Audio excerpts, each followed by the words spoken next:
네, 성경 봉독하겠습니다. 오늘 성경 말씀은 사도행전 2장 42절에서 47절까지 말씀입니다. 신약 성경 사도행전 2장 42절부터 47절까지 말씀을 제가 봉독하겠습니다.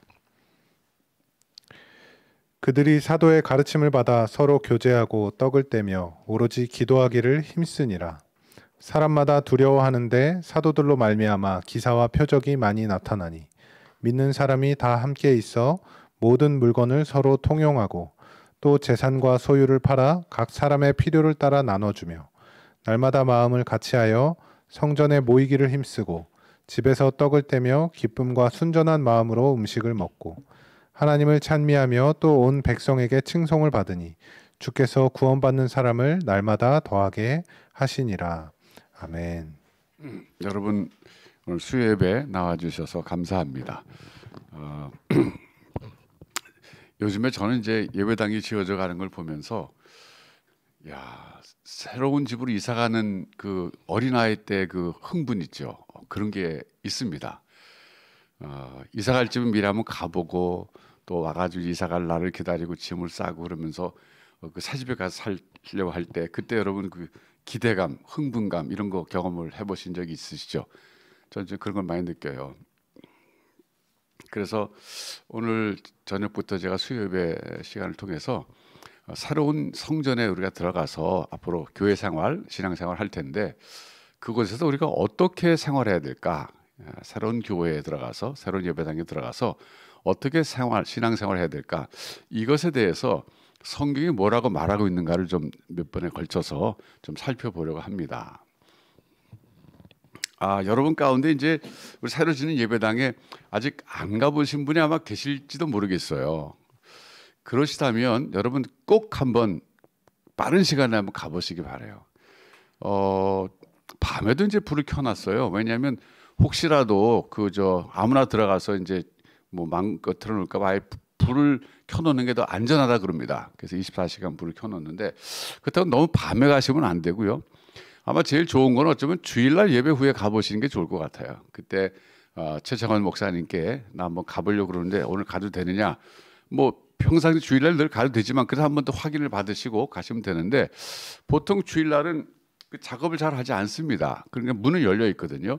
그러니까 가서 쭉 둘러보시면 되는데 혼자 가지 마시고 적어도 몇 사람이 가서 같이 둘러보는 것이 뭐 안전상도 좋고 또 같이 보는 재미도 있습니다. 그래서 여러분 꼭 한번 가보시고요.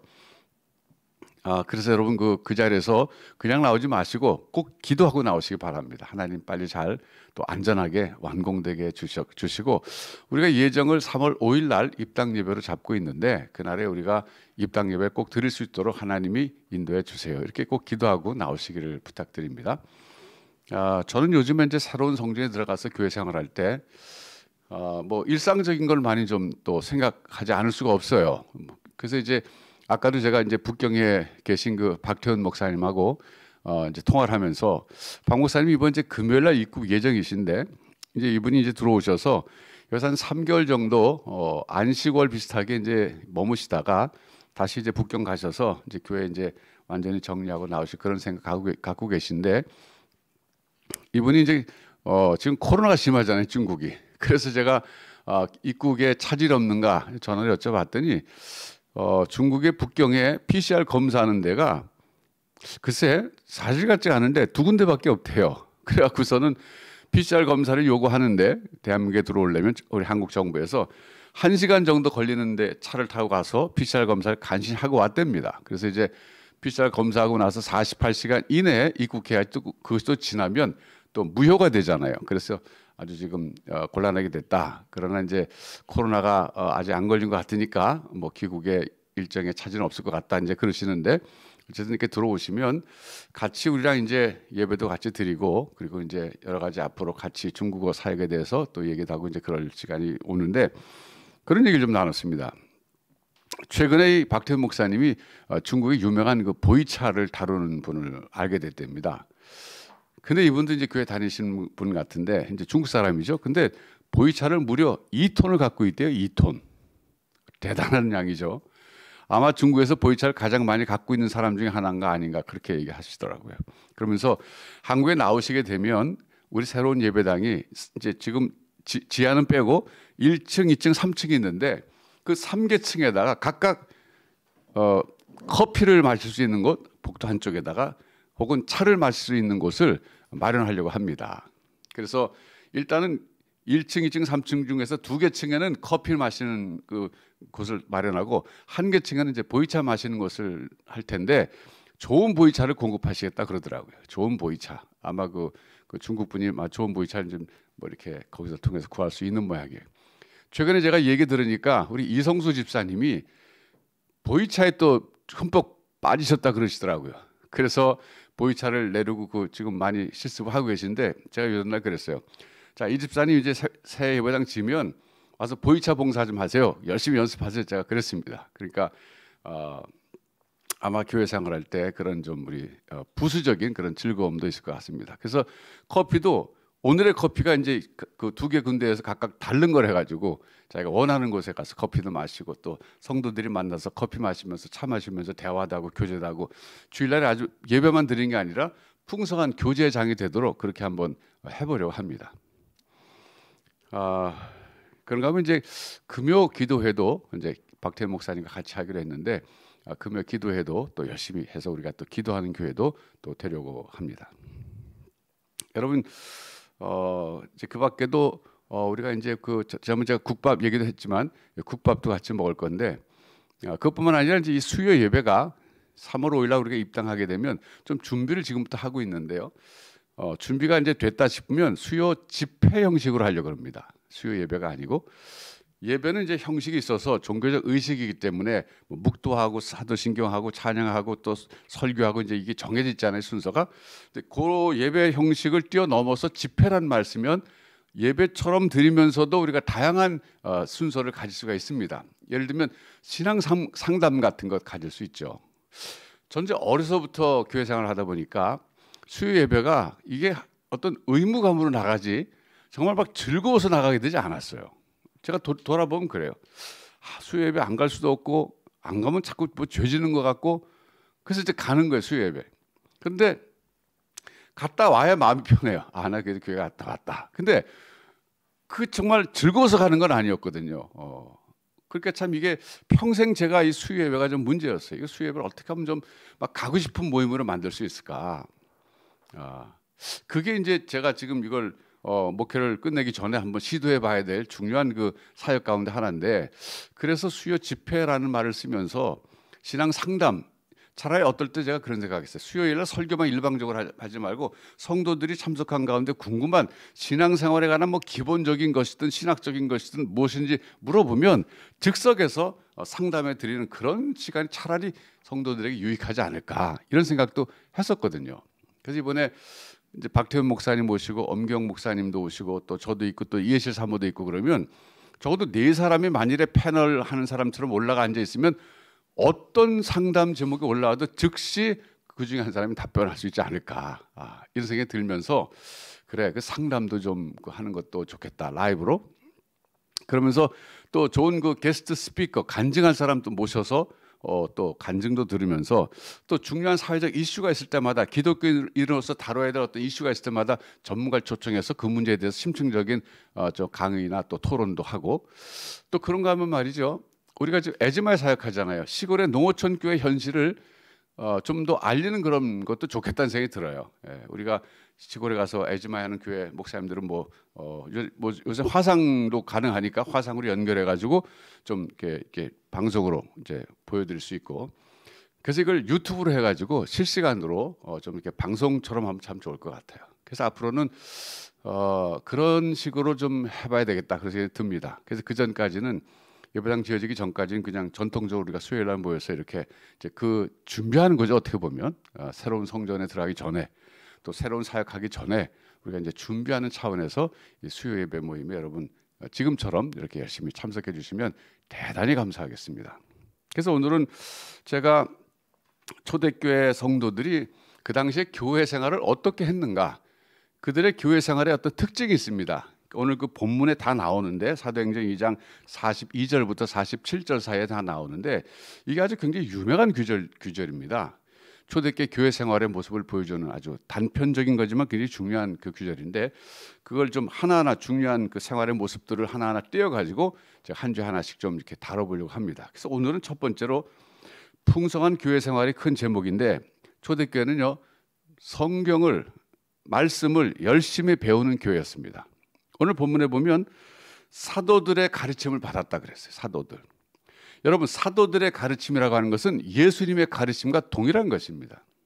왜냐하면 사도들을 예수님이 부르셨잖아요. 예. 그 당신이 승천하시면서 위임하셨거든요. 이제 너희가 가서 가르쳐라. 내가 너에게 분부한 모든 것을 가르쳐서 지키게 하라 그랬거든요. 그러니까 사도들은요 가르칠 때 자기 내용을 첨부하면 안 됩니다. 주님으로부터 받은 것만 전해야 되는 거예요. 그래서 성경의 저자 그룹에 그들이 들 수 있었던 이유가 자기 생각을 전한 게 아니라 주님의 말씀을 그대로 전했기 때문에 성경 저자로 하나님이 쓰신 겁니다.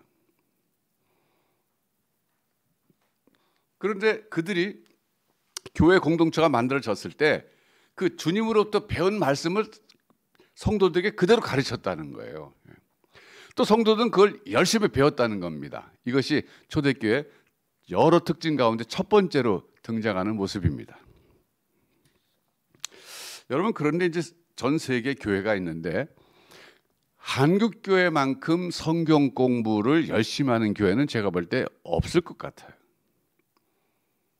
물론 이건 상대적인 얘기지만 저 남미 대륙에 있는 교회들이나 또 아프리카에 있는 교회들은요 굉장히 카리스마틱한 분위기가 압도적입니다. 다시 말하면 찬양과 기도 쪽에 무게중심이 실려 있어요. 제가 이제 남아공에 가가지고 그때가 2009년인가 하여튼 오래전에 갔어요. 갔는데 한인 디아스포라 포럼 때문에 갔습니다. 근데 제가 갔는데 거기 현지인 교회를 방문하고 싶어서 어떻게 이제 알아봤더니 현지인 교회하고 연결이 돼가지고 어느 선교사님의 안내를 받아서 현지인 교회 가서 제가 설교를 하기로 되어 있습니다. 갔어요. 그리고 우리 일행 가운데 이제 다른 사람들 또 다음 행선지로 가기 위해서 이제 제가 대략 우리로 말하면 예배가 10시에 11시에 시작하면 뭐 12시 반쯤 끝나거나 아니면 10시에 시작하면 11시 반쯤 끝나잖아요. 1시간 반 정도. 그렇게 대략 생각하고 갔어요. 그래서 이제 나는 처음에는 뭐 우리처럼 뭐 찬양 한두 곡 하고 그다음에 설교하고 뭐 설교 끝나기 전에라도 난 시간만 되면 나가야 되겠다. 그러고 앉아 있는데 이거 계산을 잘못한 거예요. 갔더니 시작하면서 찬양만 1시간 하는 거예요. 1시간. 와, 대단해요. 찬양만 1시간 하더니 그다음에 하는 게 설교 전에 헌금을 하더군요. 헌금을 하는데 헌금을 하고 나서 헌금과 관련된 또 찬양을 30분 하는 거예요. 그래서 제가 지쳤어요. 나 이거 빨리 가야 되는데 이거 언제 설교시키나. 제가 말로만 듣던 아프리카 대륙의 개교의 그 카리스마틱 은사적인 그런 교회 예배에 참석했구나. 그걸 제가 아주 절감했습니다. 그래서 결과적으로는 제가 아주 늦게 그냥 설교하러 나오라 그래갖고 나가가지고 설교를 하고 정말 마지막 그 인사도 못하고 제가 떠났는데 제가 그런 얘기를 가기 전에 많이 들었거든요. 남미 대륙도 마찬가지래요. 그러니까 성경 공부, 성경 말씀 중심의 예배보다는 그저 찬양 많이 하고 기도 많이 하는 약간 그 성령 집회라 그럴까요? 그런 쪽으로 간 교회들 세상에 많습니다. 그런데 하나님께서 또 그런 지역에서는 그런 교회를 또 쓰시는 거예요. 그건 뭐 하나님이 하시는 거예요. 그러니까 그런데 비해서 한국 교회는요 상당히 말씀 중심, 성경이 중심이 되는 교회 형태를 유지하고 있어요. 왜 그럴까 했을 때 뭐 그 원인 중에 하나가 저는 아마도 유교의 영향도 있을 수 있겠다 싶어요. 유교라는 그 종교죠. 거기도 말하자면 유학은 학문이지만 유교에서는 경전을 중요하게 생각하고 경전을 읽는 것을 굉장히 중요하게 생각하잖아요. 그래서 옛날부터 좀 식자층에서는 경전을 많이 읽었잖아요. 유교 경전을 아마 그런 영향이 있어서 종교 생활하면서 그래도 경전을 좀 많이 읽는 그런 어떤 문화가 우리 한국 쪽에 있지 않는가. 뭐 그렇다고 해서 한국 교회가 그 뭐 기도가 약하다는 거 아닙니다. 기도에 대해서는 제가 또 다음에 시간 되면 여기 연결되니까 할 건데 한국은 또 기도도 굉장히 강한 민족이에요. 여러분 선교사님들이 초창기 한국 들어오셔가지고 한국교회 교인들을 관찰하니까 이들의 특징 가운데 하나가 성경을 사랑하는 것이었습니다. 전에 이만열 교수님께서 안식년을 얻어서 옛날에 미국 가서 그 선교사들의 편지를 쭉 연구하시는 중에 발견된 어떤 선교사님 편지의 그 한 줄에 뭐가 있었냐면 코리안 그 성도들은 바이블 러버라는 말을 썼답니다. 성경을 사랑하는 사람들입니다. 이 말을 썼대요. 그래서 수업 시간에 이만열 교수님이 막 흥분하셔서 그걸 우리에게 가르쳐 주셨던 그 얼굴이 지금도 생각나요. 그러니까 처음부터 우리 한국교회 교인들은요, 성경 말씀을 굉장히 중요하게 생각하고 성경 읽기를 즐거워했던 교회였다는 거예요. 여러분 그 한국 교회사를 보면 말이죠, 소위 일정시대 때 신사참배로 이제 막 그 핍박하기 그 전이죠. 그 전까지 어떻게 주일날 예배를 드렸냐면 가령 예배가 11시에 시작하면 10시나 10시 반쯤에 성도들이 다 모인답니다. 그러면 장로님 가운데 한 분이 나가셔가지고 앞에서 성경을 30분 정도 가르쳤대요. 이게 한국교회 아주 아름다운 전통이었답니다. 근데 그러던 것이 신사참배가 들어오면서 그게 끊어져 버린 거죠. 그러니까 한국교회는요, 1907년 뭐 그 부흥운동도 사실은 사경회가 시작된 것이었어요. 사경회를 통해서 부흥운동이 일어났던 겁니다. 우리가 이제 신학교 갈 때는 어떻게들 어른들 얘기하냐면 적어도 신학교 가려면 성경을 10독 이상 해야 된다. 그렇게 말씀들 하셨어요. 창세기부터 요한계시록까지 정독해서 10번 정도 읽은 사람이 신학교 가야 된다. 이렇게들 강조하셔갖고 뭐 우린 그때 뭐 평신도 때도 성경 많이 읽었으니까 정말 성경은 열심히 읽었어요. 날마다 성경 읽었어요. 날마다. 정해진 분량을 채워야 됐으니까. 제가 총신대학부에 갔는데 어느 교수님이 수업 시간에 추석 부릅니다. 그 추석 부르면 네 그러면 안 돼. 이승군 그러면 일주일 동안 성경 몇 장 읽었는가를 대답해야 돼요. 40장 이런 것도 그 대답이 되는 거예요. 네 대신에. 그러니까 성경 읽는 것이 그렇게 한국교회에서는 중요한 신앙 전통이었습니다. 그러다가 전쟁이 일어났죠. 6.25 전쟁이 일어나가지고 전쟁이 3년간에 걸쳐서 지속되다가 이제 휴전이 된 다음에 한국교회가 그때는 부흥의 운동이 일어났어요. 그러니까 사경회는 성경을 쭉 강론하는 것이고 강의하는 것이라면 부흥회는 그 깔아진 심령, 영적 심령이 아주 번아웃 돼가지고 다 다운된 것을 다시 이렇게 세우는 그런 것을 보통 부흥회라 그럽니다. 왜? 전쟁으로 인해서 건물만 파괴된 것이 아니라 영혼까지 파괴됐기 때문에 그랬습니다. 그래서 그때 이 부흥회가 성행하기 시작했는데 또 그러면서 한편으로 기도원 운동이 또 힘차게 또 출발하기 시작했어요. 기도원이 여기저기 많이 생겼습니다. 기도를 하지 않고는 살 수 없는 환경이었거든요. 뭐 전쟁의 폐허 위에서 가진 게 없죠. 하나님께 부르짖는 것밖에 할 일이 없었어요. 그래서 그때 그 기도원 운동을 통해서 많은 사람들이 기도하면서 하나님을 만났어요. 저도 저희 어머니 따라서 기도원에 참 어렸을 때 많이 다녔어요. 이때가 60년대입니다. 그랬는데 하나님께서는 한국교회 안에 또다시 성경 운동을 일으키셨는데 그게 뭐냐면 캠퍼스 사역이었어요. 대학생들을 대상으로 한 대학생 선교단체가 대학가마다 생겨나면서 대학가를 중심으로 해서 성경 공부가 다시 서서히 일어나게 하셨는데 대표적인 기관이 CCC입니다. 김중건 목사님이 이제 미국에서 시작된 CCC 운동을 한국에서 시작하는 것이 1958년이에요. 비교적 일찍 시작했죠. 그리고 우리가 잘 아는 또 IVF 있죠. Intervarsity Fellowship. 이거는 1953년에 시작됐대요, 한국에서. 그런가 하면 여러분 그 내비게이터 있죠. 내비게이터 선교회는 1966년도에 시작했어요. 또 한국의 자생적인 대학생 선교단체로서 UBF가 있습니다. UBF는 University Bible Fellowship 이 약자인데 이건 1961년에 4.19 혁명 이후에 광주를 중심으로 해서 일어난 대학생들의 성경 읽기 운동이었습니다. 이건 토종입니다. 토종. 그런 그 선교 단체들이 60년대에 이제 막 캠퍼스에서 성경 읽기 운동이 일어났는데 여러분 아시다시피 그 박정희 대통령이 등장하면서 이제 독재가 시작됐잖아요.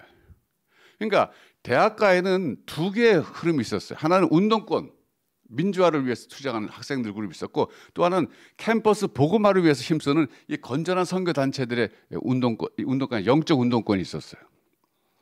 이 두 그룹은요 서로 이렇게 같이 갈 수는 없었어요.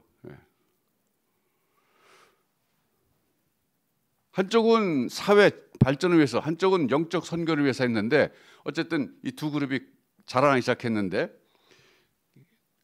여러분 운동권 뭐 발전 여러분 잘 아실 거예요. 그렇지만 이 캠퍼스 사역은 어떻게 되는지 잘 모르실 텐데 60년대는 캠퍼스 안에서 이게 발화하기 시작해가지고 점점 꽃을 피우고 열매를 따기 시작하더니 73년도에 빌리그램이 와가지고서 이 참 그 빌리그램 전도 집회를 했잖아요. 여의도에서. 이어서 74년도에 CCC 김준건 목사님이 엑스플로 74를 했어요. 그때 한국교회 존재가 점점 사회에 드러나기 시작했어요. 그런데 60년대부터 대학 캠퍼스에서 대학생들을 중심으로 전도해가지고 대학생들이 예수 믿게 되면서 이 사람들이 결국 교회로 들어오게 됐는데 그들이 나중에 어떤 역할을 했냐면요. 80년도에 강남이 개발되면서 대형 교회가 생겨나기 시작했는데 그 대형 교회에서 핵심적인 역할을 하는 장로들이 됩니다. 제가 어렸을 때만 해도요. 제가 뭐 이제 몇 교회 다녔죠. 뭐 평안교회가 제 모교회지만 그 전에 영등포에서 다니고 홍제동에서 다니고 그랬는데 교회 다니는 사람들 가운데 대학교나 혹은 잘 사는 사람들이 거의 없었어요. 정말 가난한 사람만 다녔어요. 그런데 캠퍼스 사역을 통해서 지성인들이 개학교에서 예수 믿기 시작하니까 이 사람들이 나와 가지고서 교회 들어가니까 교회가 갑자기 어떻게 보면 사회적으로 이렇게 업그레이드 되는 이런 현상이 생겨났습니다. 그래서 어떻게 보면 하나님의 그 어떤 섭리였던 것 같아요. 강남이 개발되면서 강남에서 경제적으로 잘 사는 사람들의 모임이지만 많이 배운 사람들인데 그중에 이제 캠퍼스에서 예수 믿는 사람들 이런 사람들이 거기 강남에 몰려들면서 교회에 들어가서 장로들 역할을 한 거죠. 제가 그 전에 섬겼던 그 할렐루야 교회도 보면 장로님들 가운데 CC 출신들이 있었어요.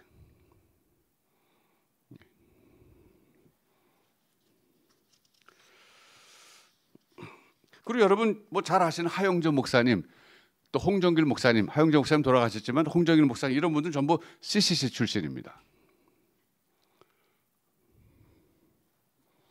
그러면서 그 대학생들의 성경 공부 운동이 교회로 들어오기 시작한 것이 70년대입니다. 70년대부터 서서히 들어오기 시작했어요. 제가 73학번이잖아요. 그런데 제가 이제 교회 평안교회 대학부에서 성경 공부했던 것이 뭐냐면 내비게이터 선교에서 말한 그 그리스도인의 생활 연구 그 시리즈예요. 10권짜리. CCC 10스텝 공부했어요. UBF에서 나온 교재학 공부했어요. 그러니까 캠퍼스에서 시작된 성경 공부 운동이 교회로 들어온 것이 70년대입니다. 그때 이제 오카는 목사님은 뭐 CCC 출신 아니시지만 이분은 내비게이터 영향 받아갖고 성도교회 대학부에서 사역하시면서 제자 양육을 하시고 제자 훈련을 그때 하신 겁니다. 예. 그러면서 이 70년대부터 이 교회 안에 들어온 성경 공부 운동이 80년대에 가서는 꽃을 피운 거예요. 교회 안에서.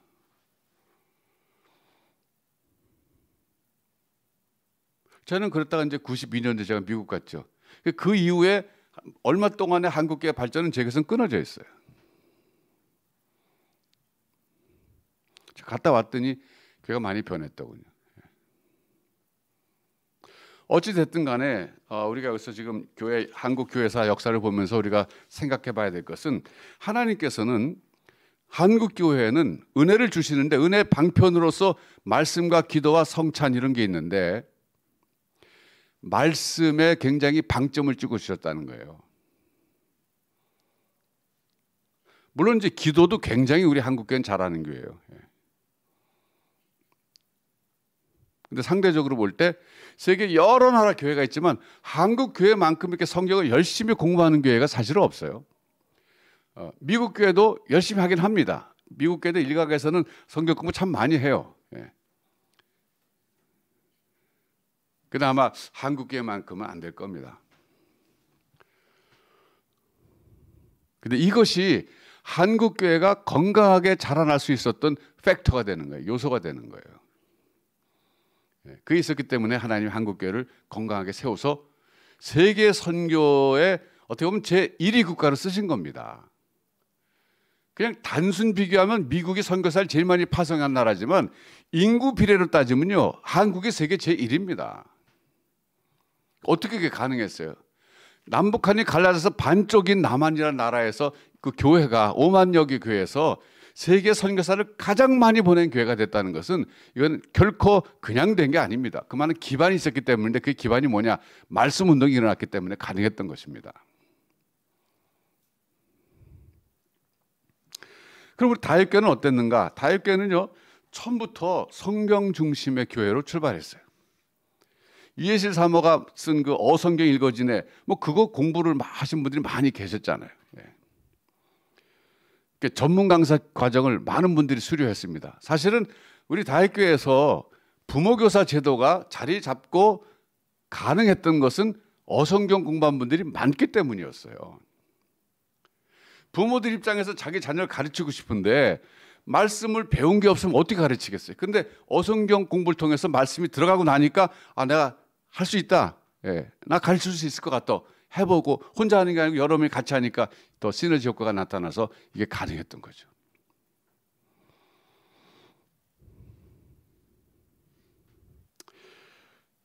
앞으로 새 예배당에 들어가게 되면 어성경이 읽어지는 이 공부 과정을 이 필수 과정으로 좀 늘려 그럽니다.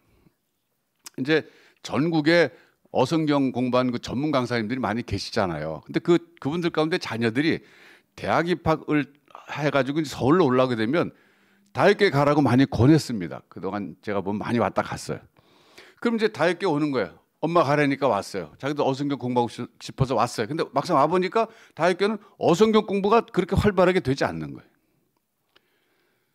그러니까 청년부에 들어가서 청년부도 뭐 지금 우리 뭐 코로나 때문에 그렇지만 잘 모이지 못했고 또 교회에서도 어성경 프로그램이 뭐 늘 하는 게 아니고 그러다 보니까 그냥 왔다 적응 못하고 간 젊은이들이 참 제 기억에도 많이 있습니다. 참 그 부모님들한테 그 보낸 엄마들에게 제가 미안하죠. 그래서 이번에 새로운 성전에 들어가게 되면 교인들의 그 양육 프로그램을 제대로 짜려고 그래요. 이 일은 엄경 목사님이 전문가라고 그러셔서 제가 오시면 좀 같이 기획해가지고 이 예배와 그리고 양육 시스템을 한번 재정비해가지고 해보려고 그럽니다. 그 중에 어성경을 필수 과목으로 넣어가지고 누구나 다 오면 무조건 성경 공부하도록 그렇게 하려고 그러고 있어요. 여러분 가운데 어성경을 주일날 가르치는 분들이 많이 좀 계셔야 될 것 같고 주중에도 또 해야 되고 주중에 시간인 분들은 주중에 나와서 공부하도록 그렇게 해야 되겠죠. 여러분 어성경 공부의 특징이 뭡니까? 이겁니다. 하나님의 나라와 예수님이 그리스도라는 것을 강조하는 공부가 어성경 읽어지는 공부예요. 그 관점으로 성경 보자 이거예요. 하나님이 왕이시고 나사렛 예수가 그리스도다 하는 이 가장 핵심적인 관점으로 성경을 창세기부터 요한계시록까지 읽자 그런 얘기예요. 여러분 오늘 본문에 보면 초대교회에서는 사도의 가르침을 받았다고 하는 것이 그 초대교회 특징 중에 하나인데 여기서 말하는 사도의 가르침의 내용이 무엇이겠습니까? 가장 기본적인 것은 나사렛 예수가 즉 그리스도다 하는 거예요. 그걸 굉장히 강조한 겁니다. 왜냐하면 그게 그 당시로서는 한 문장으로 이루어진 신앙 고백이었습니다. 예수가 그리스도이십니다. 이게 나의 신앙 고백의 전부예요. 그 당시에는. 그걸 가르친 겁니다. 왜? 그 당시 그 사람들은 전부 하나님 믿는 사람들이에요. 유대교에 속한 사람들이었으니까. 다만 메시아가 왔는데 그 메시아가 나사렛 예수다 하는 것을 확신하는 사람들이 교회 성도들이었잖아요. 그러니까 그걸 꾸준히 교회 안에서 안 가르칠 수가 없었던 겁니다. 그래서 예수님이 하신 말씀들을 다시 사도들이 기억해내면서 또 복음서도 쓰지만 교회 안에서는 구두로 가르치는 거예요. 그러면서도 하나님의 나라가 이 땅에 왔다. 근데 그 나라의 왕은 하나님이시다. 그 나라의 왕은 주 예수 그리스도이시다. 이걸 강조해서 계속 가르쳤던 겁니다. 그걸 어떻게 알 수 있느냐? 제가 성경 한 구절 소개해 드리죠. 사도행전 28장 31절에 보면 나옵니다. 여러분 성경 한번 사도행전 28장 31절 보겠습니다. 사도행전의 마지막 구절인데요.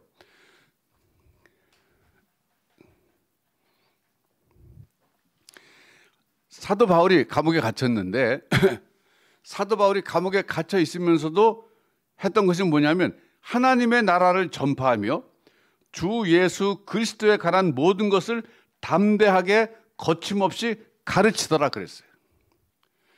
가르쳤다는 내용이 나오잖아요. 그럼 사도 바울이 감옥에 갇혀서까지 가르쳤던 내용이 뭐냐면 하나님의 나라와 주 예수 그리스도라는 거예요. 그러니까 초대교회에서 사도의 가르침을 받아 그랬을 때 그들이 가르친 콘텐츠가 뭔가 했을 때 하나님의 나라에 대해서 가르쳤고 그 다음에 그 나라의 왕은 하나님이시다. 즉 그 나라의 왕은 주 예수 그리스도다. 예수가 메시아다 하는 이 사실을 열심히 가르쳤던 것입니다. 결국 우리 다혜교에서도 성경 공부를 앞으로 한다고 했을 때 가장 핵심적으로 가르쳐야 될 것은 바로 이 하나님의 나라 그리고 예수가 메시아이시고 하나님이 왕이시고 예수 그리스도가 그 나라의 왕이시다는 사실을 우리가 힘써서 가르쳐야만 합니다.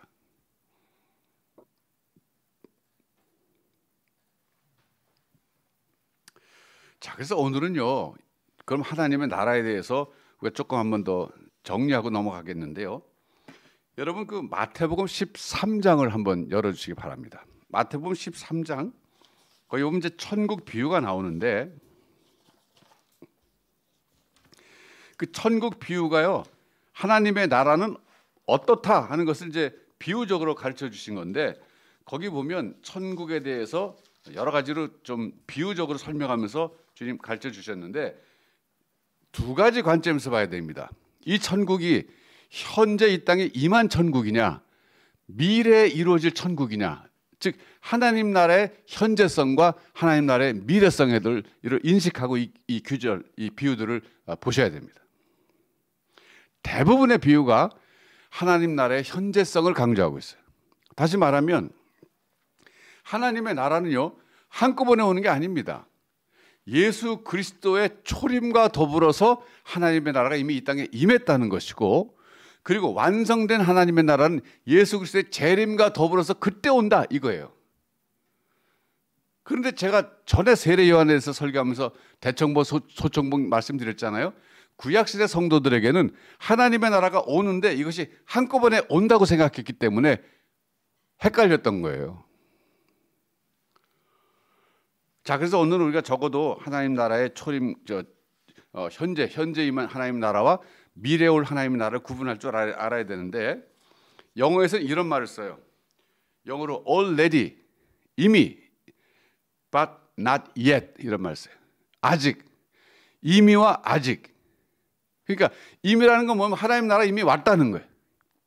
내가 성령을 힘입어서 귀신을 쫓아내는 것이면 하나님의 나라가 이미 이 땅에 임하였느니라. 하나님 나라의 현재성을 강조하고 계신 것이고 주님이 구름 타고 다시 천사들의 그 나팔 소리가 울릴 때 오신다고 할 때는 하나님 나라가 완성된 하나님 나라가 온다는 겁니다. 이게 not yet, 아직은 아니다 이런 얘기. 그럼 교회라는 기간은 어떤 존재냐면요, between times, 이 사이 기간에 존재하는 공동체입니다.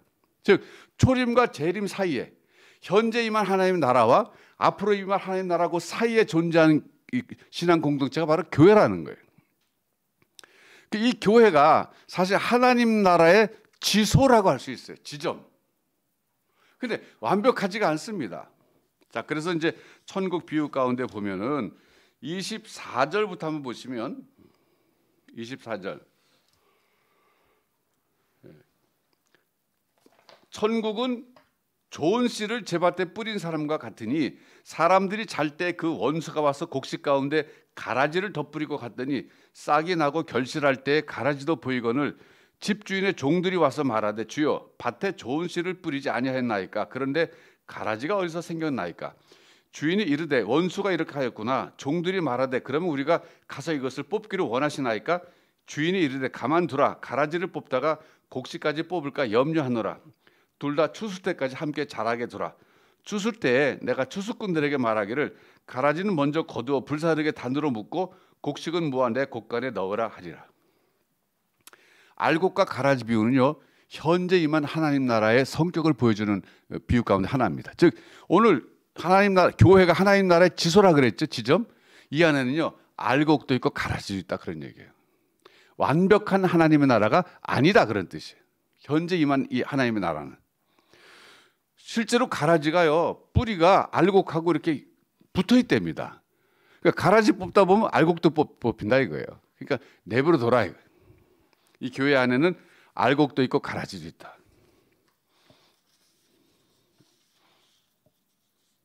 그 다음에는요 겨자씨와 누룩 비유가 나옵니다. 31절부터 33절. 또 비유를 들어 이르시되 천국은 마치 사람이 자기 밭에 갖다 심은 겨자씨 하나 같으니 이는 모든 씨보다 작은 것이로되 자란 후에는 풀보다 커서 나무가 되며 공중의 새들이 와서 그 가지에 깃들이느니라. 또 비유로 말씀하시되 천국은 마치 여자가 가루 서말 속에 갖다 넣어 전부 부풀게 한 누룩과 같으니라. 여러분 이 겨자씨는요 정말 조그맣다 그래요. 그래서 이스라엘 갔더니 겨자씨라고 이제 파는 걸 제가 샀어요. 이렇게 비닐 이렇게 딱 해가지고 나오지 않게 해갖고 이제 주는데 책갈피 같은 거 할 수 있게. 정말 조그매요. 좁쌀 정도 되는 것 같아요. 근데 그게 심으면 큰 나무가 된다는 거예요. 이건 뭐냐면 하나님 나라가 예수님의 초림과 더불어서 임했을 때는 겨자씨처럼 작다 그거예요. 그래서 시간이 가면서 이것이 점점 자라나게 되면 나중에는 이것이 커다란 나무가 되는 것처럼 하나님 나라가 발전하는 성격을 묘사하는 것이 겨자씨 비유예요. 그 다음에 누룩 비유는 뭐냐면 성경에서 누룩은 두 가지 쓰여요. 악한 누룩이 있고 좋은 누룩이 있는 거예요. 그러니까 누룩은 이렇게 좋게도 쓰이고 비유적으로 나쁘게도 쓰이는데 여기서는 좋게 쓰인 거예요.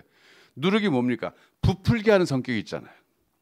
어렸을 때 저희 어머니가 찐빵 만들어 주셨는데 그 밀가루에다가 말이죠. 그 반죽하고 누룩을 넣어놓으면 아랫목 갖다 입을 덮어놓으면 나중에 이렇게 부풀어 오르잖아요. 그 부풀어 오는 성격처럼 하나님 나라가 예수님의 초림 때는 정말 지극히 작은 밀가루 덩어리로 왔는데 시간이 가면서 이것이 점점 커져서 확장된다는 것을 가르쳐주는 비유입니다. 그런 점에서 겨자씨 비유하고 동일한 내용을 가르쳐주고 있는 겁니다. 하나님 나라의 확장성에 대해서. 그 다음에는 44절부터 46절을 가서 보시면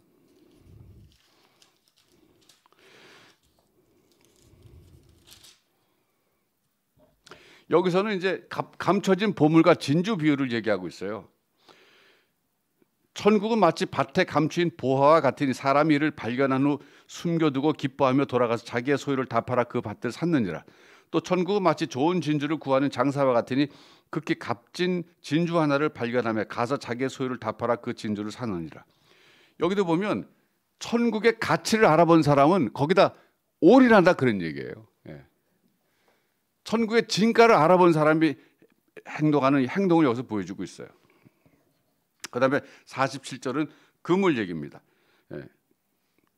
그물을 쳤는데 많은 고기가 걸렸는데 좋은 물고기와 나쁜 물고기는 나중에 주인이 다 물가를 끌어낸 다음에 그다음에 나쁜 물고기 버린다. 이것은 알곡과 가라지와 비슷한 비유입니다.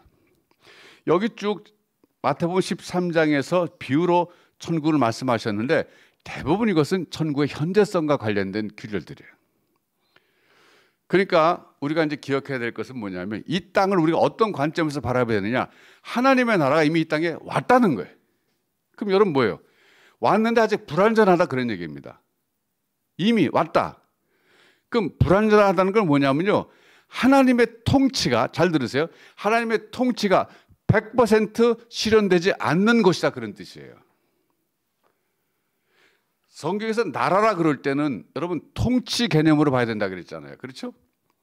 오늘 교회 안에도 마찬가지. 우리 자신 포함해서 우리 전부 하나님 앞에서 정말 뭐 용서받은 하나님 자녀지만 전부 죄성이 있어서 때로 불순종하잖아요. 하나님의 통치가 100% 우리 속에서도 이루어지지 않을 뿐만 아니라 우리들의 모임인 교회 안에서도 이루어지지 않습니다. 더군다나 교회 안에는 알곡도 있지만 가라지도 있기 때문에 더 그렇습니다. 예. 그런 점에서 볼 때 하나님의 나라가 왔지만 완전히 임한 건 아니다, 그런 얘기.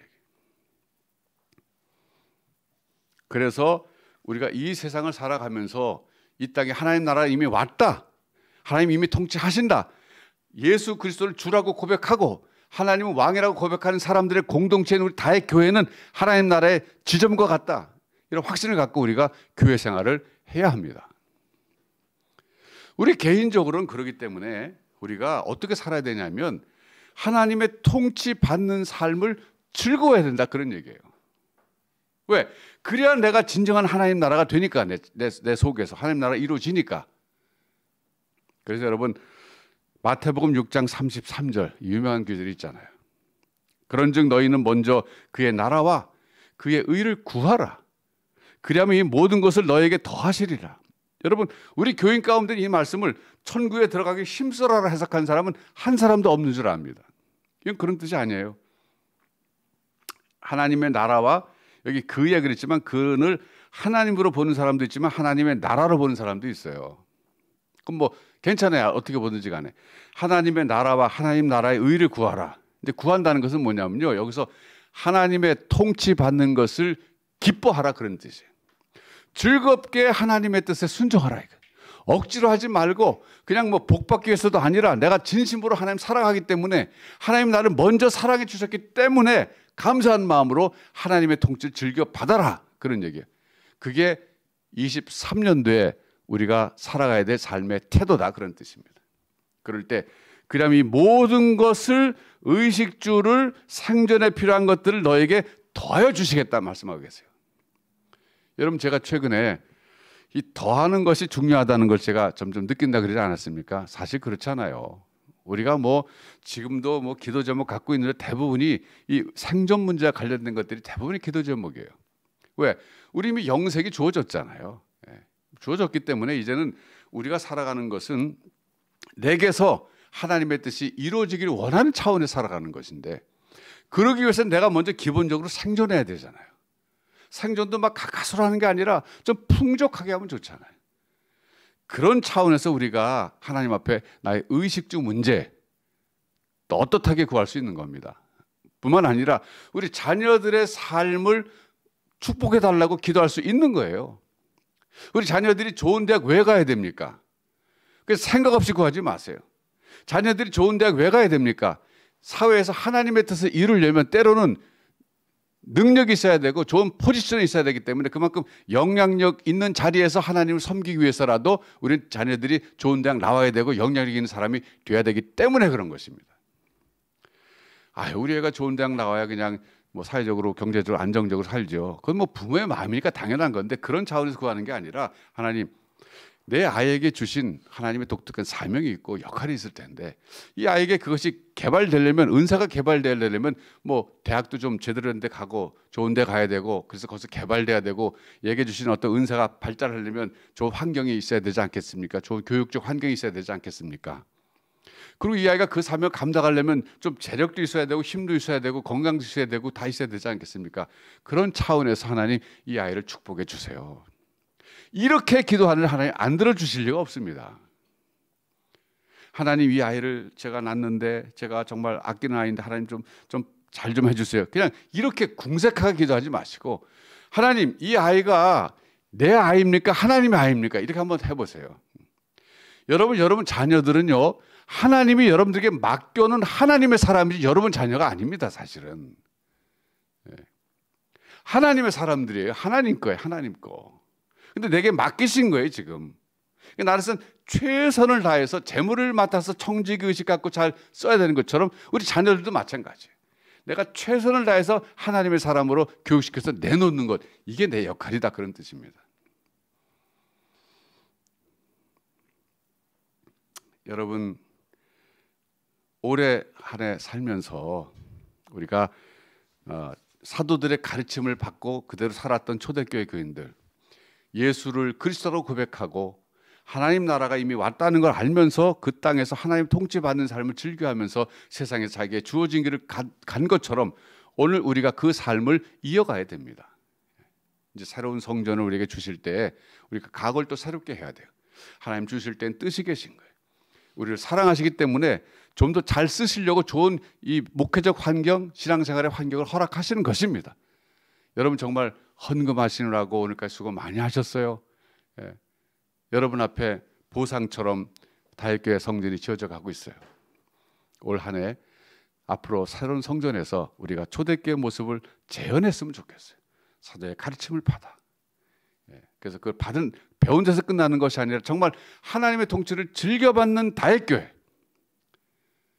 그런 차원에서 하나님의 마음에 합한 교회.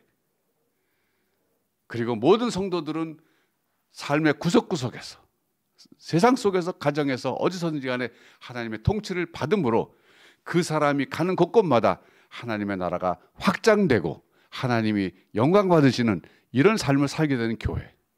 그럴 때 우리에게 진정한 평화와 하나님 주시는 더함의 은혜가 있을 줄로 믿습니다. 여러분 이런 걸 다 누리시기를 주님의 이름으로 축원합니다.